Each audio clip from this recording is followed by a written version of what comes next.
Welcome to Happy Hour with Steve Guy.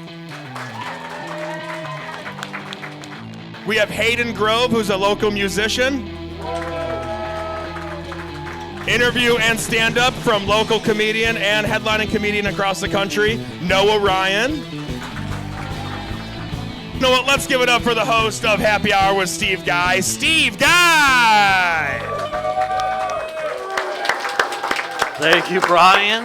Welcome to Happy Hour with Steve Guy from the Flatiron Cafe. Lovely to have you all here again. Jermaine, bar back here. What's up, what's up? Welcome back. We got a fun show for you tonight. We have Hayden Grove, just coming off of The Voice from NBC. He's here joining us tonight. Give him a round of applause. Yeah. Comedy later from Noah Ryan, and then, of course, our slew of regulars and folks who just like to hang out at the bar, which, don't forget, you could always be a part of this audience just rolling in. But at the moment, anybody need a drink here as we get started situated? Good? Anybody, Good? anybody. Cool? Great? All right. Yeah? Another one? At some point? You want me to start it for you, Robin? It's a Guinness. It's going to be a process. You know, it does take time. Speaking of, I had plenty of time because I was trapped in my house recently, so I actually did some light reading. I was trying to read about all this AI, artificial intelligence crap. And everybody's talking about like different jobs that are going to get cut out. And then I got astounded by jobs that are like not going to be happening. Well, you would know. Some people talk about journalists. That's not going to exist in a few years, so to speak. Already some of it being cut out now. Then there are like factory workers are going to be gone. And the one that really threw me through a loop was no more truck drivers. I don't know about anybody else, but I don't want an AI truck driver. Flying down the highway, driving a semi. Like, I saw Final Destination, and there was a person in that. I don't want logs coming off there with an AI truck driver. What's going on with that? With you know you, what I mean? Steve. I'm with you. You ever see that movie, Final Destination, Jay? Oh, I love it. You So I gather you've never seen it. Oh, I have seen it. Oh, okay. Just Almost been involved in a couple of them. You know what I mean? in the Maybe Final I'm safe. I'm Destination. here, y'all. I'm here. Yeah, just checking. The whole reason I was trapped inside, this is one of the dumbest things ever, but I got groceries delivered recently. Anybody else do the grocery delivery thing? No. Here and there. Here and there, right? What was crazy, they put them all in front of my door. I couldn't open my door. You're supposed to put them. You gotta get back. Well, you put them back. You could put them back like a little bit away from the door, so I have some room so that I can like reach around the door and move them out of the way, then open the door and bring them in. But they stacked everything, and there was like some heavy stuff in there. You know, I got like jugs of milk and juice and a couple 12 packs of like soda water and things, and it's all sitting in front of the door. And then I started thinking about like, oh my God, is this how I go? You know what I mean? Like I just starved to death. All my food is there. Everything's there. All my sustenance is there. But I am trapped inside my home, and I can't get to it because it's trapped me inside my own home. What if I was like a senior citizen? Everybody's like, well, we haven't heard from Dale in 5 days. What do we do? And then all of a sudden, everybody's like, oh, no. He's just inside. But all of his stuff, all of his food's right there. Why didn't he just eat the food? Because he couldn't open the door. That's all I'm saying. No, maybe it's just me. Maybe I do need to go to the gym some more, Ethan. Sorry, you know what I mean? Some of us can't be as fit and healthy as you. That's Hayden. Is Hayden a big gym goer? Hayden runs a cycling class. I do run a cycling class, but You just tell people what to do. Do you just tell you people can't tell by my. I like this more than I like cycling. We're going to talk to Hayden here more on the show, but before we get into that, when we come back, we've got a fun thing going on. You're going to take part in this. Yeah. So as everybody knows, or maybe doesn't know, Thursday nights here at the Flatiron is Dollar Dad Beer Night. We have 4 different Dollar Dad beers that you can get: Rolling Rock, Stroh's, High Life, and Busch Light. And when we come back, we are going to have 3 contestants, one of which is Hayden Grove, and blind taste test, see who can get the most right. When we're back on Happy Hour, Steve Guy.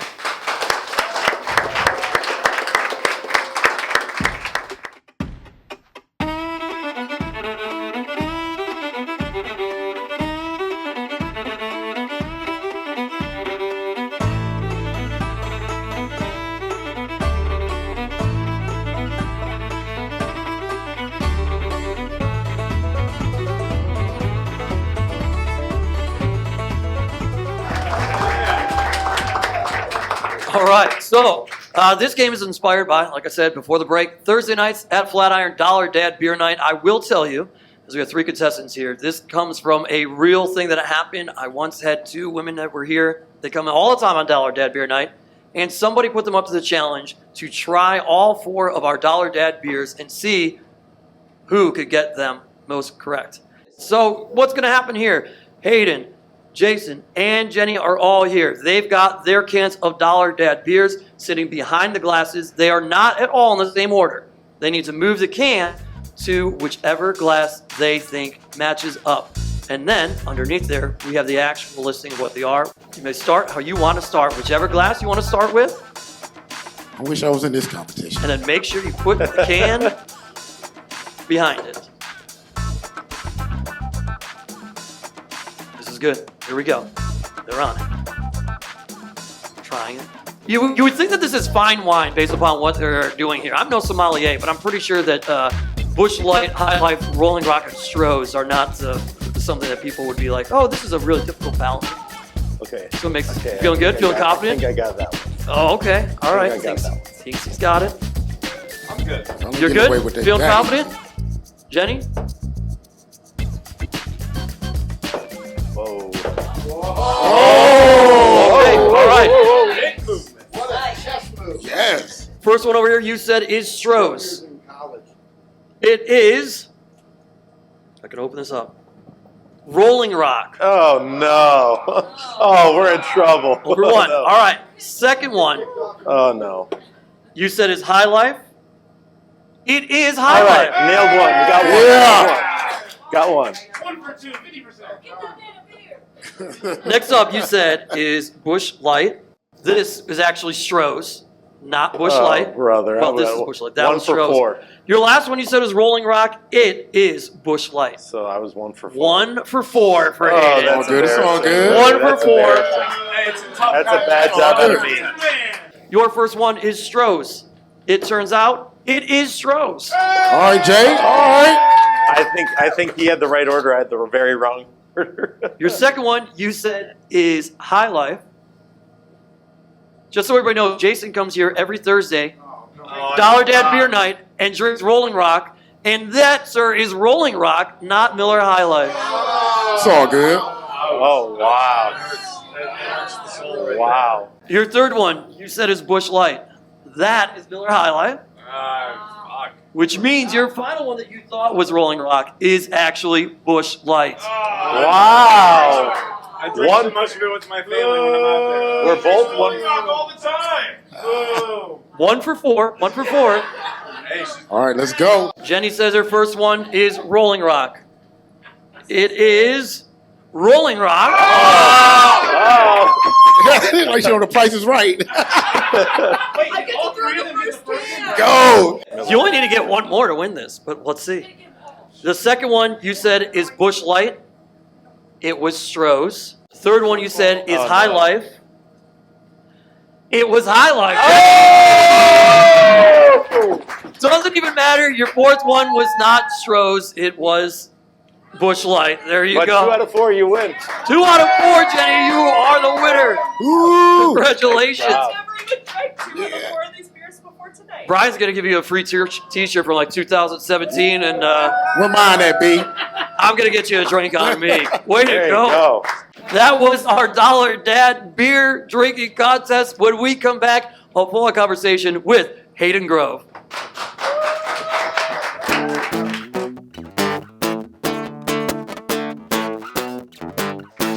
Welcome back. Once again to Happy Hour, everybody. At this point, we get to actually really talk about everything you've been doing, Hayden, aside from you trying Dollar Dad beers and Yeah. tasting That that. was fun, though. I'm a little disappointed in my performance, but hey, it's all right.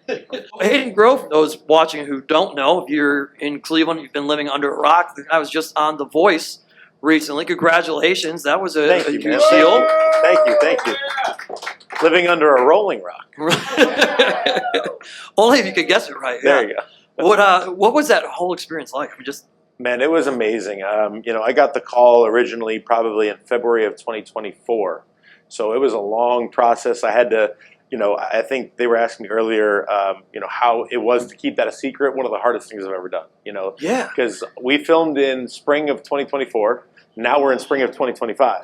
Literally a whole year ago. Yeah. And I had to keep it under wraps until, January that I even did it. So I was going to ask you, probably found out really fast, or you already knew ahead of time. Like I have really close friends. I have a lot of them. Yeah. But I also know which ones I tell absolutely nothing to. And I don't Yeah. care if it makes them feel bad. When they find stuff out, they're like, why didn't you tell me? Yeah. Well, I think It that's was for just you to so, figure dude. It was out. just so hard to bounce off. Like I felt like I was living in a bubble because you don't want anybody to get too close, and you kind of want to like bump. You know those at sporting events where you have those like orbs that people go in and they like hit off each other. Yeah. That's exactly what I felt like. I felt like I was in one of those orbs, and like somebody tries to get close. I'm like, no, stay out of my business. No, stay out of my. I felt really bad. It was a really hard time. Yeah. It's amazing. You're not originally a Clevelander, No. which is, I think, It's a sad. we're bursting that bubble for everybody. I But know. boy, did you assimilate to this city very well. The Yeah. amount of time that you've Well, been it's my here. grandpa. My grandpa was like my best friend growing up, and he was born and raised and lived and died here. So for 91 years, he was part of this city, and he took every one of those 91 years and threw them onto me, and I was a sponge, man. So he taught me the history. He showed me around. I grew up a huge Guardians. This is the Jim Thome shirt. Shout out Jim Thome. There you go. I grew up a huge fan, so I knew a lot about the city. I had a lot of pride in the city before I even lived here, and I tried to spread that pride to my classmates. And some were somewhat receptive, some weren't, but they all knew how much I loved it here, and they knew that I'd end up here one day. What did it feel like then once you're on The Voice and you felt that pride come back from like the city? Oh my God, that was the coolest thing ever, man. Because admittedly, being in sports journalism, if you didn't know, I worked for Cleveland.com Yeah. for about 10 years. Being in sports journalism, my takes weren't always well received. Like it wasn't always like, oh yeah, Hayden always has the best takes. Like, no, this dude sucks, man. This dude never gets it right. He's the worst takes ever. And then you feel like you don't take it personally all the time, but sometimes you're like, man, what am I doing? Like, it's.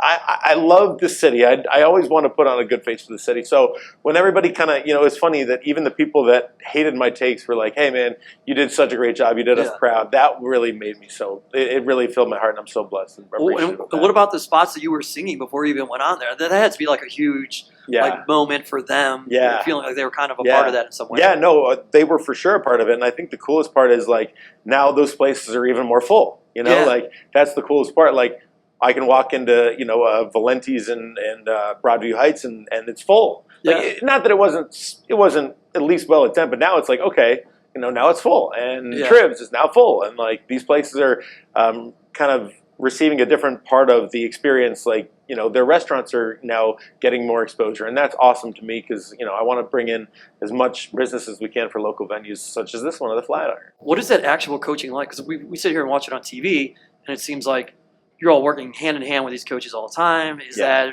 true? Is it accurate? Is it a little bit of a mix? You do. I wouldn't say you're working with the coaches all the time. They're very busy. They have lives and wives and all kinds of stuff. Yeah, they're recording artists. Recording artists, right? Yeah. But they do have a team of people that you work with constantly. You're always working with the coach. You're always working with the band. You're always working with the stage person. They have so many people behind the scenes. They do an incredible job of supporting artists, which is awesome. Like I felt so supported the entire time that I was there. Not only from a music standpoint, but from like a mental health standpoint, which is awesome. They always had somebody there for you. So I'm so grateful to the show for that. As an artist, do you feel like because you had that hands-on for whatever time frame daily, that improved you so much as a singer or whatever aspect? I wish I could go back and record it again because I feel like I'm so much better now than I was then.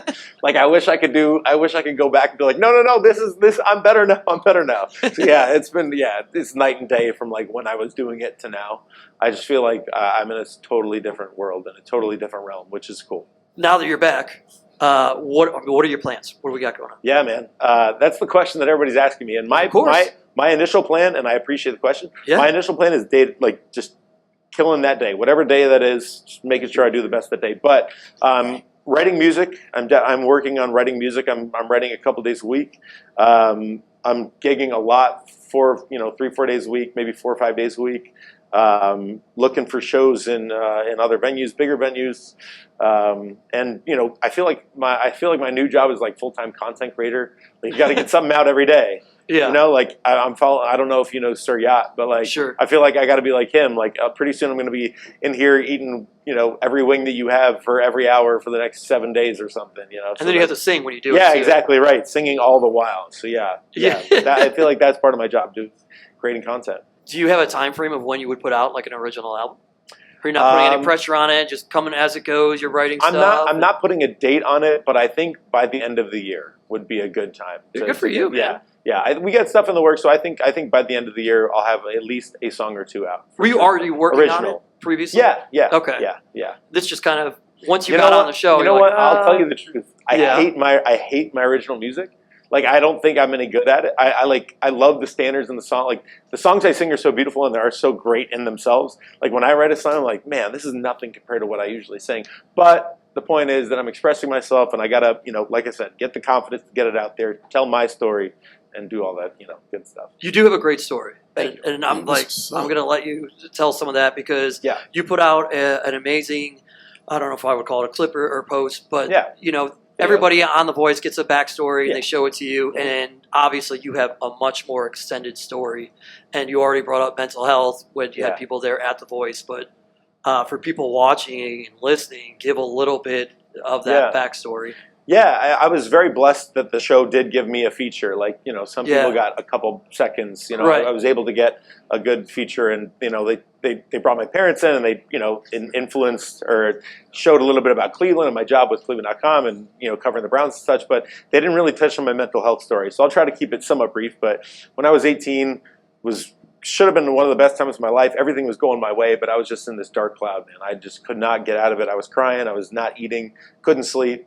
My parents finally noticed, and I went to see a doctor, and the doctor said, listen, this is, you have anxiety, depression, and obsessive compulsive disorder. And I think anxiety and depression for sure are getting, a lot of attention, which they need to, because it's affecting so many people. Oh, yeah. But I think when people think of OCD, they think of like just being really organized. Yeah. And it's so much more than that. And I think that we kind of have to stop glancing over it. But essentially, obsessive compulsive is like, you're so compulsed to do something a specific way that if you don't do it that way, like it can really damage your life. So during that time at Ohio State, I really didn't have music, and then when I was going through that, I came back to Cleveland, and I met a guy up at West 6th at Johnny's, and reignited the music spark in me, and ever since then I've been very slowly but surely getting back into music, and now I'm doing it full time, which is I'm very grateful to God for the winding and long but very fulfilling and interesting journey that he's taken. Yeah, to bring this full circle a little bit, it's kind of uplifting. And then when we talk about pride, Cleveland pride and everything, here your grandfather, Cleveland guy through and through, you have to come to Cleveland to find yourself come out on the other side. I did, man. And here you are. Without Cleveland, I wouldn't be here. There's no doubt. It's better than what my grandfather told me. It really is. He painted this beautiful picture, but now being here, it's even more beautiful than I could have imagined. And so we're glad that you're here. We're glad that you have overcome everything that you have. Thanks. Continue to battle. You're sitting here drinking beer with us now, doing dad beer contest. Yeah. Like, I mean, what a time. Yeah, This is exactly. great. I'm super great. And we get to claim you as our own. I Forget about appreciate Florida. Nobody. Yeah. I I want to be more Cleveland than CeCe's about. You're excited now. You got out of journalism. Got to be Yeah. excited just to be a Cleveland sports fan. Like I was when I was growing up, man. Like I was the biggest fan. It ruined so many Sundays for me. So many Sundays. So many family occasions that were ruined because of me and the Browns, obviously. But Yeah, you didn't. me. Because we brought up the Browns, Mm-hmm. and they ruined a lot of your Sundays, as they do all of ours. Yeah. And you're a singer. Yeah. A lot of people say, hey, this person can sing the phone book and it would sound good. Yep. But what if it was something worse than the phone book, like, I don't know, a handful of Cleveland Browns quarterbacks that we've had since 1999? Yeah. Could you make it sound good? We could try. You did insult me a little bit earlier by putting a list in front of me. I just came up with 12 names. Like, you know what? These to me are like. As if I need a list of the people who ruin my Sundays every week, for like 20 years. Yeah. No, I'm just kidding. If Tim Couch, if you're watching, I love you. I'm a big fan. Listen, All right. I am not going to sully the name of Tim Couch. He had no offensive line, That's true. and also that man is jacked right now. Yeah, he looks good. Yeah. I'm not. I don't play for that team, but yeah, he looks good. He looks good. All right, let's see what we can do. Let's do Fly Me to the Moon. All right, let's go. Okay. We can, because everybody loves Fly Me to the Moon. All right, I'm gonna just rattle off quarterbacks. Tim Couch and Kelly Holcomb, Jeff Garcia, Seneca Wallace, Trent Dilfer, Cody Kessler. We got the Sean Kaiser. And we got Jameis Winston. Let's throw in good old Jake Delhomme and throw in Ty Detmer too. Let's go with Baker Mayfield and his backup. What was his backup's name? It's number 7. Let's go. Joe Flacco. In other words, Case Keenum. In other words, Shador Sanders. Come on. No. Jalen Milroe. Who's Kirk Cousins? Yeah, all right. One of them. Come on, give me one of them. It's gonna be somebody. It's gonna be somebody. It's gonna be somebody. Hayden Grove, everybody. Hey, when we come back, we're gonna have some stand-up comedy from Noah Ryan. Everybody, stick around.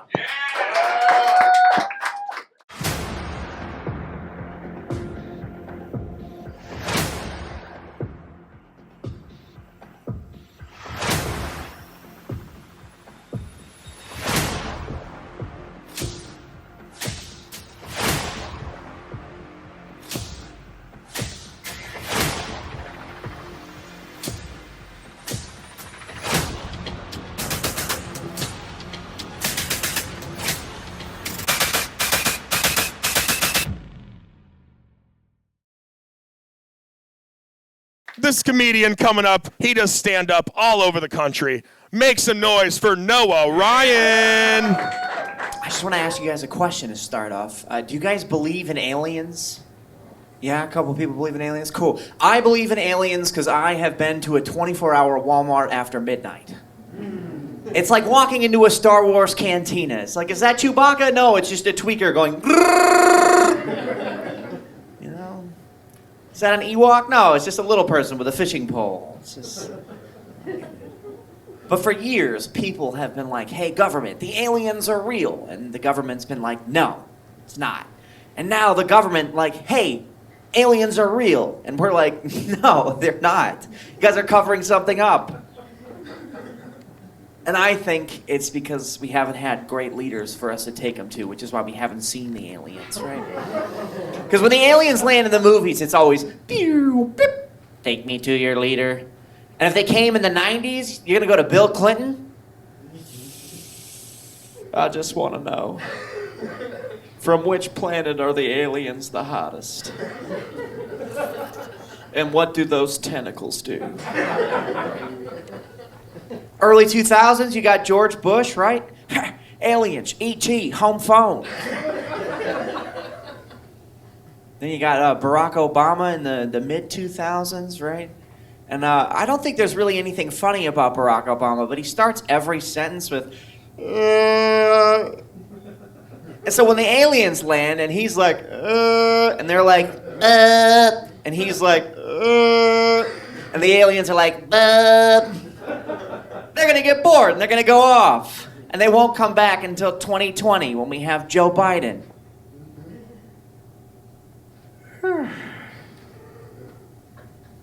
Here's dear folks, she's like 2 feet tall. Let me smell your hair. Come here. Funniest thing, where is Joe Biden? Donald Trump got elected and Joe Biden vanished. There's not even videos of him eating ice cream anymore. He's just gone.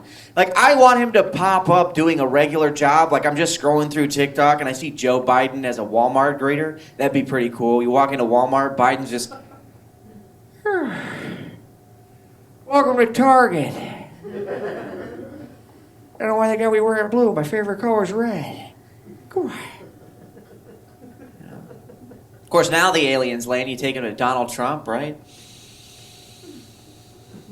Well, you know, quite frankly, and I know a lot of Franks, I thought you guys were going to be a lot taller and you're more like 2 feet tall, okay? You look like Yoda, okay? Little Yoda, tiny Yoda. You know, when I was a kid, I watched the Looney Tunes, okay? The Tunes of Looney. We love We love the tunes of Looney. And when I was watching it, my favorite was Marvin the Martian. Okay, and I just want to know, do you know Marvin? I think Donald Trump is the funniest president we've ever had. I thought George Bush was the funniest president ever, and we just had to wait for George Bush to evolve, and we got Donald Trump. I think Trump is funny because he says a fact and then doubles down with himself as the reason to why it's a fact. He'll be like, you know, Diet Coke is the greatest Coke because I drink it, okay? I drink it, and so it's the greatest. I got people looking into it. They're looking into it. I don't know if we're going to find out, but it's the greatest Coke. It's so great. And I wish that would work in regular circumstances. Like if I get pulled over by a cop, if I could just go, well, you know, officer, quite frankly, I was driving better than anybody's ever drove. Nobody has driven better than I have, okay? You are pulling me over, but if I was you, I wouldn't pull me over, okay? I wouldn't do it. You're probably a good cop, okay? Don't pull me over. Quite frankly. I went to a doctor not too long ago to get some spots checked out on my back because cancer runs in my family. And I did the tests, and the doctor comes in the room, and to preface this, I'll say I have been very enamored with like accents lately. I've been really like British people, Southern Americans. Like if you have an accent, I am all in on it. And so this doctor comes in, and now in America, if someone has a very baseline accent, if a doctor's giving news, they sound like, Mr. Johnson, I'm sorry to tell you this, but you have stage 4 cancer. But on this occasion, my doctor came in and he was Australian. Australian is the best accent ever if you're getting bad news. It is. It's so great. Because this doctor came in and he was like, listen here, bloke. You got stage 4 cancer. You're gonna die. You know, it just sounds like a video game. You've reached level 4. It's great. Sounds like an adventure I want to go on. It's a lot of fun. And I will leave you guys with this. I am not known for dark jokes. So if you liked what I did before, remember those jokes and forget this one. I'll leave you with this. Because I do a lot of impressions, I do some black celebrities, and I'm asked quite frequently by terrible people if I'd ever say the N-word in an impression. And I never will, but some people are persistent. I was at a bar one time, and this lady said, would you ever say the N-word as Bill Cosby? And she kept asking me if I'd say the word, and I kept saying no. And she kept asking me if I'd say the word, and I kept saying no, which is funny because when she said no later, I didn't listen. Boop, boop, ba-doo. Thank you very much. My name is Noah Ryan. One more time for Noah Ryan, everybody. Miss Noah. Noah, come have a seat at the bar, man. Come on over here. Come on over, Noah. Hey. Funny stuff, dude. Hey, thanks. Appreciate it. Hilarious. Your impressions are fantastic. Like, one of the dumbest things you're doing right now is the baby apprentice. Yeah. It's so stupid, but it's hilarious. It's Welcome welcome to my show. What you do sucks. I mean stupid in a good way. No, I know. This is Yeah, stupid. no, Don't worry I love about it. Yeah, no, I during the pandemic, I was doing impression videos, and they were kind of doing well, but I got bored doing the generic, like, just show a picture of the guy and then do the voice. So I went on Snapchat and I found a face filter that made me look like a baby. And I was like, Trump, people call him one anyway. So then I just ran with this Donald Trump as a preschooler bit. How long have you been doing comedy, man? I've been doing stand-up for about 5 years, but I've been doing impressions and like trying to make people laugh for much, much longer than that. The first time I ever did impressions was 8th grade. I would go around and do impressions of all the teachers. And, I'm sure they loved that, yeah. Oh, yeah. My first ever impression would get me canceled if I did it now, because I had an impression of an Indian substitute teacher that we had. And that was the best. Shout out Mrs. K. She was great. But, yeah, no, I've been doing impressions for a very long time. I love them. So. So. What was the very first celebrity voice or impression that you could do? The first one was actually an old school. I watch a lot of TCM and a lot of classic movies. So the first one I ever learned was Jimmy Stewart from It's a Wonderful Life. Yeah. That's all Well, you're here in a Flatiron, see? That's a bar, see? And what they got back? Hot dog. Those are glasses back there. Yeah. I love the old ones are a lot of fun. Before I get you out of here, I have to talk to you about your significant other. Oh yeah. Because being a big social media superstar guy that you are, I think it's fun to note that Noah and his lady met on the TikTok. We did. Yeah. How does that even happen, dude? Oh man, I don't even know. She was doing.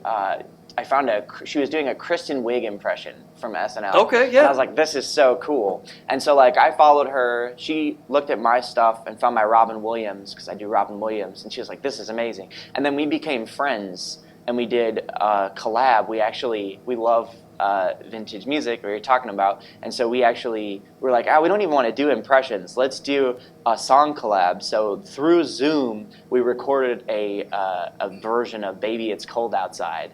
And we did that together, and then we talked for like 6 or 7 months or so, and then we started dating, and we did long distance for like 2 years, and then I moved to Cleveland, so she brought me here. Welcome. So yeah. Thanks, sir. Thank you so much. Yeah. All right, Noah, where can everybody find you? They want to watch all these impressions and everything that you put up with. Everywhere is at Noah Ryan Comedy, Facebook, YouTube, Instagram, TikTok, X, all that stuff. It's all Noah Ryan Comedy. Hey, man, thanks for coming by Happy Hour. Thanks for having me, man. Yeah. Appreciate it. When we come back, it is unfortunately that time. We come back. It's last call.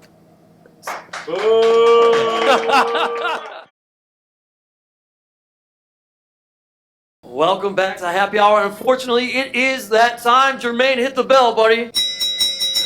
It is last call, which means it's time for the last call countdown. Every week we count down for last call 5 different things. This week, 5 signs it's baseball season in Cleveland. Here we go. Number 5, your significant other finds every opportunity to quote Major League.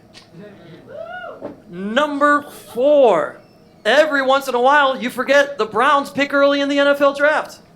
Yeah.